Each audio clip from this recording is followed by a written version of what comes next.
Hi everyone, thank you for joining me. My name is Jamie Sperandio. I am the Director of Pre-Professional and Career Preparation at Indiana University, Purdue University, Indianapolis. And today I'm going to be talking a little bit about group advising strategies for student success. So this initiative really came out of a need that we found in our office. Our office has one full-time pre-health advisor, one full-time career services person, and then a couple of part-time staff in our office who have some very specific roles. Each year we have over 300 students coming into the School of Science who are self-identified as pre-health and are interested in pursuing some sort of health career after graduation. And so from the moment that students step onto our campus with orientation, we talk to them about our office, we talk to them about services that are available. And so we really do see a strong number of our freshmen who are reaching out to our office in that first semester to kind of get the ball rolling and learn a little bit about what they need to know to be successful in their long-term goals. One of the things that I found is that in those appointments, they were becoming very repetitive. I was having the same conversation over and over with my freshman students about prerequisite coursework, about their interests and explorations in the healthcare field, about timelines. So what should they be thinking about doing now? When do they apply to programs? What kind of experiential things should they be doing outside of the classroom? And how should they go about kind of planning some of those things? Meanwhile, a lot of my time is also being taken up in the fall semester every year by my juniors and seniors. And so those students who are preparing for their upcoming application or who are in application wanting to do mock interviews or get feedback on different components. And so we really found that we were seeing a little bit of a scheduling struggle where, freshmen were competing with our juniors and seniors for time, and that really posed some problems because we wanted to be able to equitably serve both populations. And so in previous years, we had done kind of these large events for incoming pre-health freshmen. We used to call it the pre-professional orientation, where students would come in and we would spend, 3 or 4 hours kind of talking through things. And we really found that we weren't getting a good return on investment. There was never a time that was conducive for most of our students, or students weren't interested in coming in for that kind of large event. They wanted to get that one-on-one feel of working with an advisor individually. And so we know that we didn't want to go back to that, but we weren't really sure what would be the best way to kind of help alleviate some of these time constraint issues that we were having. And so what we came up with was piloting group advising for our pre-health freshmen as a means of introducing them to the basic information that they need, which at that point is very largely relevant for lots of students, whereas my juniors and seniors were needing time that was more one-on-one, that was relevant to their individual concerns. So as we started thinking about group advising, we really wanted to make sure that we were doing something that was going to be successful. It was an initiative in our office that was new. I hadn't done group advising before. And so I wanted to make sure that I was delivering a session that met the goals of my needs in terms of, larger capacity and some of those things, while also meeting some of the goals of the students' needs that they would get from individual advising sessions.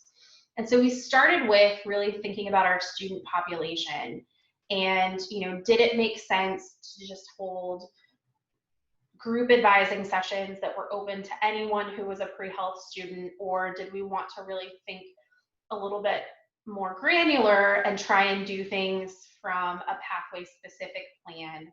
And so what we ended up deciding was that we were going to do pathway specific sessions So we had a pre-dental group advising session. We had several pre-med group advising sessions.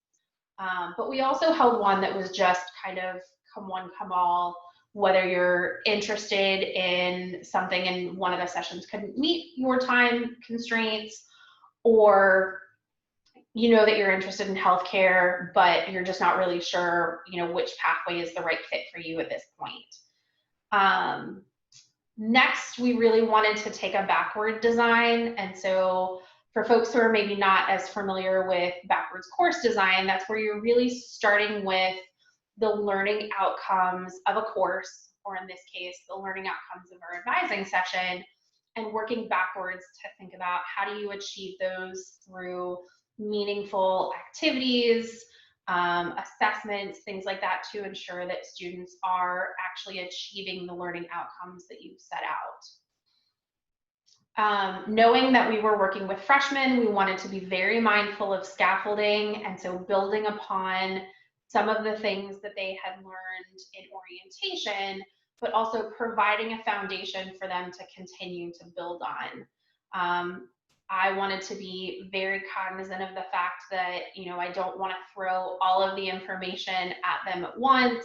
I want to give them enough information to be able to feel comfortable, like they've learned something and they can kind of start on their own, but also build in that expectation that you will continue to work with our office over the next several years as you're kind of planning and preparing for this pathway.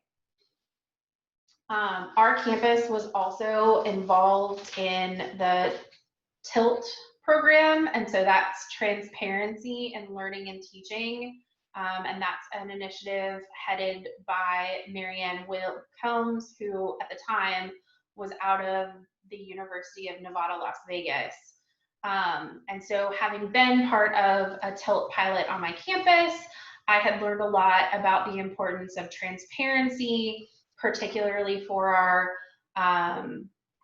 underrepresented minority students, and making sure that they really have an understanding of what we're asking them to do in a very clear way, why we're asking them to do these things, because that results in much better learning for the student. We also wanted to be mindful of group size. So I knew that I didn't want to do a 300-person event.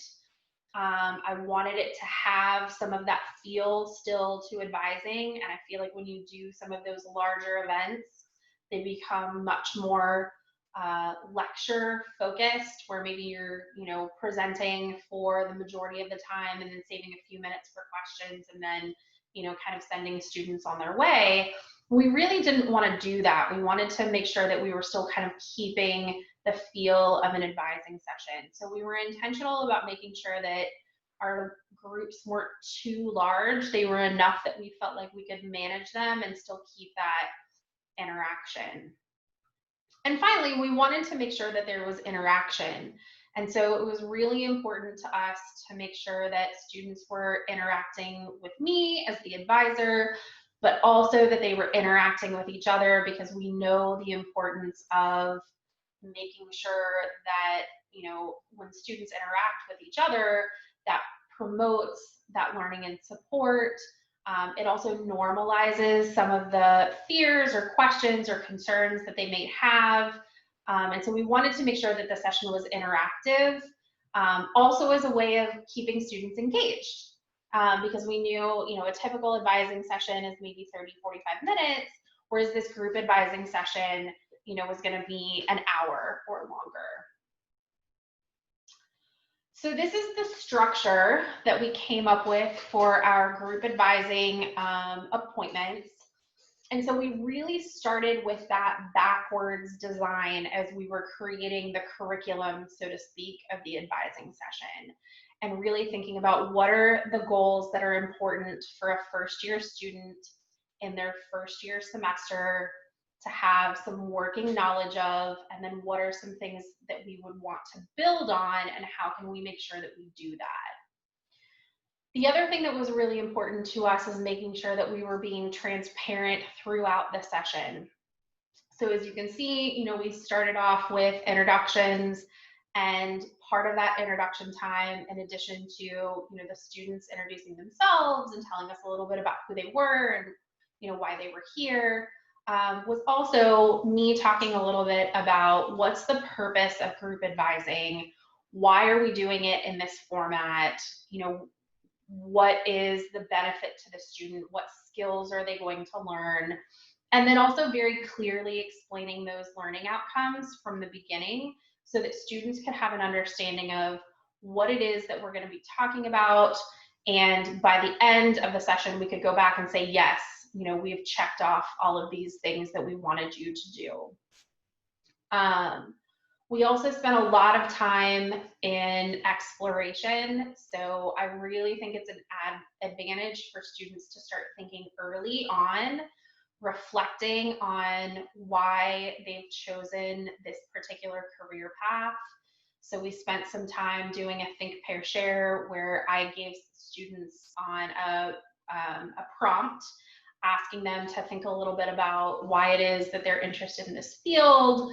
And so we gave them some time to just think themselves, to jot some ideas down, to share with a partner, and then to share with the larger group. So we were still giving students that opportunity to have very much that kind of conversation that they would have in a regular advising session.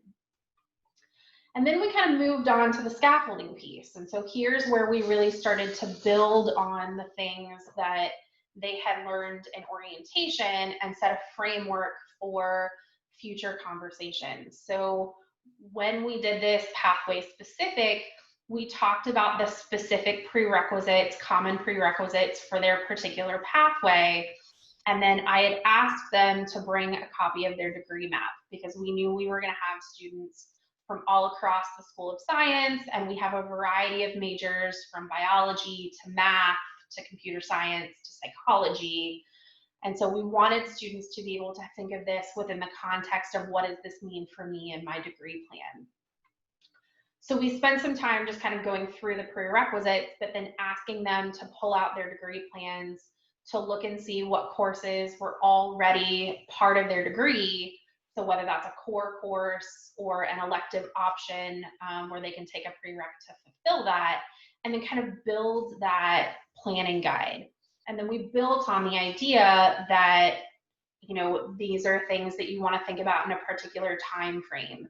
So maybe, for a specific pathway, you want to have all of your prerequisite courses done by the end of your junior year before you go on to apply. And so having, introducing the idea of information that they're going to get from us that might be a little bit more advanced or more specific than what they're going to get from their individual academic advisor. We kind of did a very similar thing with, relevant course policies. So in orientation, they learn a little bit about, the coursework that they're bringing in, whether it's AP or IB or dual credit. But we talked about that within the context of applying to these professional programs and what does that mean? And, if you have AP credit, here's why we're suggesting that perhaps you retake that course. We also talked about academic policies, so dropping, withdrawing, should a student retake a course, when, why, within the context of what does this look like from a professional school's standpoint. So really making sure that students have a strong understanding from the outset what it is that they could potentially be doing to avoid pitfalls later on when they get to the application.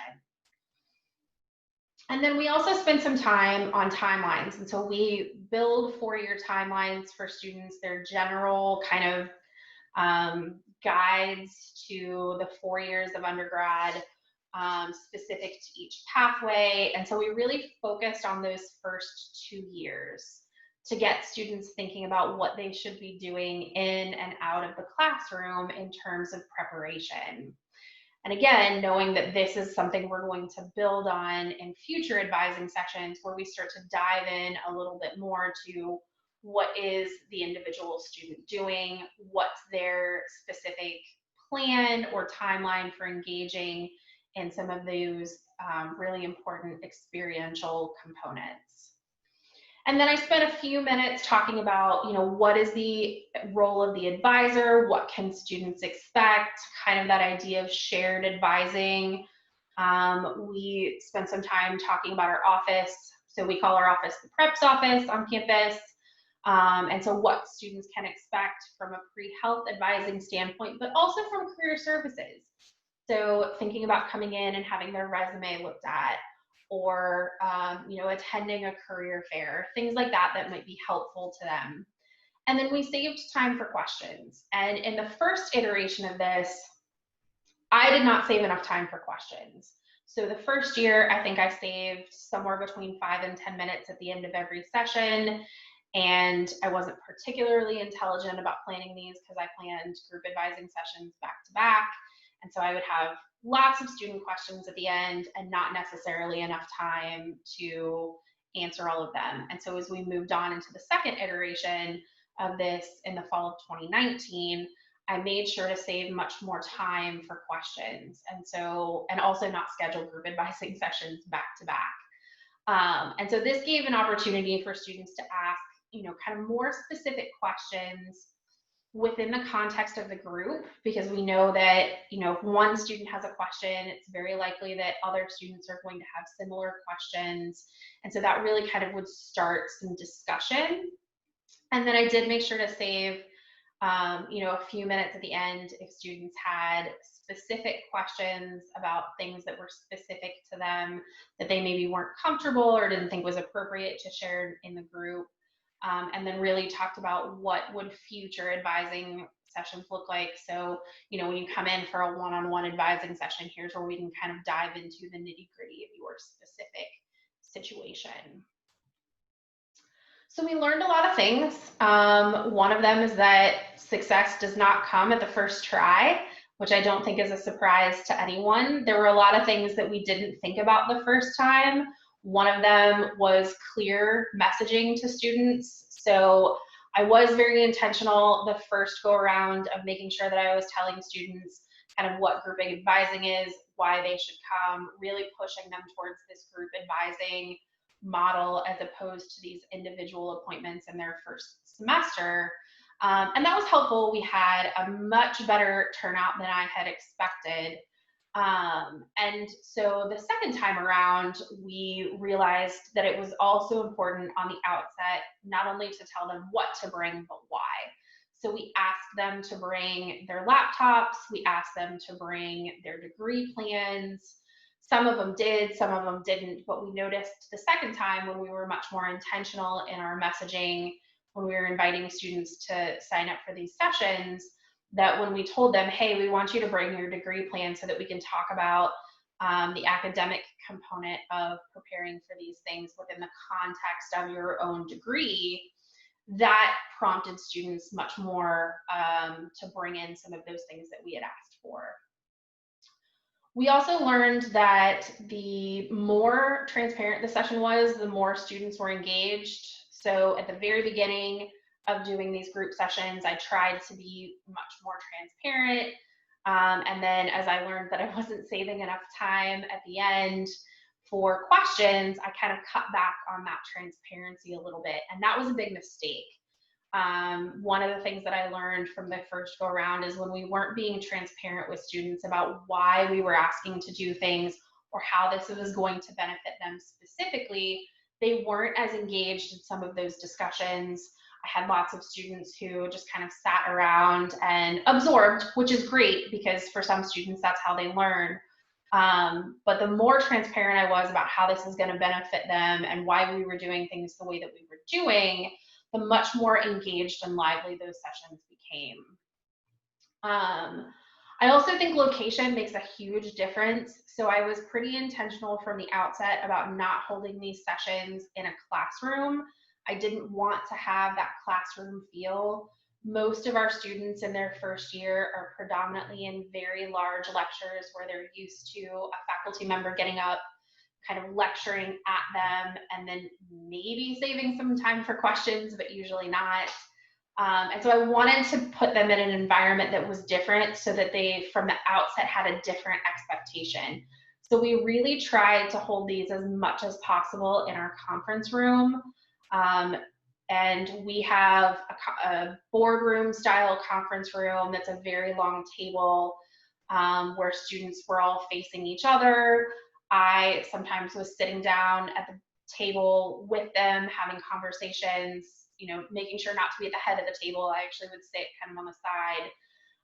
Sometimes I would get up and walk around just because I don't like to sit for an hour and a half and just, talk. Uh, I like to move, but I noticed that environment was much more engaging. There was one time where our conference room wasn't available and we had to hold it in the classroom, and I just automatically noticed that students defaulted to that. I'm going to sit here and listen to what you're sharing, and I'm not necessarily going to share back as much. And then the other thing that we learned is we need to save lots of time for questions. And that is probably one that should have been obvious from the outset. But for me, I think I was a little naive in thinking here, I'm giving them all the information and I'm proactively answering the questions that they're going to have. And so I don't need to save as much time at the end. And that definitely did not happen. So I made sure in the second iteration to save lots of time for questions. In the third iteration, even though we told students as we go along, if you have questions, please let me know. I think I'm going to make more intentional breaks to kind of say, okay, what questions do you have? Just assuming that they will have questions so we can kind of hit them throughout the session. So here are some resources around group advising and some of the topics that I've talked about today. So NACADA has an entire thread of resources around group advising, and it's public facing, so you don't have to have a NACADA membership to be able to access those.